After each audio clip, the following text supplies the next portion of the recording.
Namasté, welcome to Sphera. Aujourd'hui, nouvelle vidéo. Imaginez un royaume noir, libre, autonome, en pleine colonie esclavagiste. Un lieu où des hommes et des femmes réduits en esclavage fuient, se regroupent et bâtissent une société entière. Une société libre, c'est l'histoire de Palmares. Nous sommes au XVIIe siècle, le Brésil est une colonie portugaise. Des millions d'Africains sont déportés, arrachés à leurs terres pour être des esclaves dans les plantations de canne à sucre. Mais tous ne se soumettent pas. Certains fuient, ils s'enfoncent dans la jungle, gravissent les montagnes et fondent ce qu'on appelle des quilombos, des villages cachés, autonomes, organisés par les esclaves eux-mêmes. Le plus célèbre d'entre eux, c'est Palmares. Palmares naît vers 1605 dans la région montagneuse de la Serra da Barriga, dans l'actuel état d'Alagoas. Mais ce n'est pas juste un village, c'est un réseau de plusieurs communautés.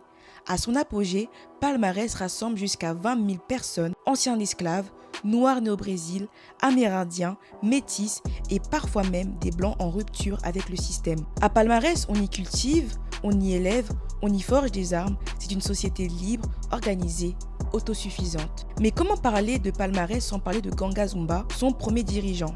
Il est probablement d'origine royale, venu du royaume Congo. C'est lui qui structure la résistance, il organise les villages, forme une armée et tente même de négocier avec les colons portugais pour garantir la paix à son peuple. Mais cette paix a un prix. Pendant près d'un siècle, les Portugais lancent plus de 30 expéditions militaires pour détruire Palmares. Mais les quilombolas résistent.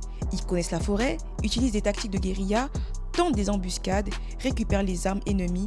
Palmares tient bon. C'est une guerre d'usure, une guerre pour la liberté. En 1678, Ganga Zumba accepte un traité de paix. Il pense sauver son peuple, mais un homme refuse, Zumbi, son neveu.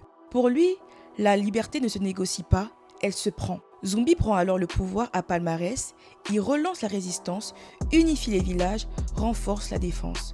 Il devient ainsi un symbole vivant de la lutte contre l'esclavage.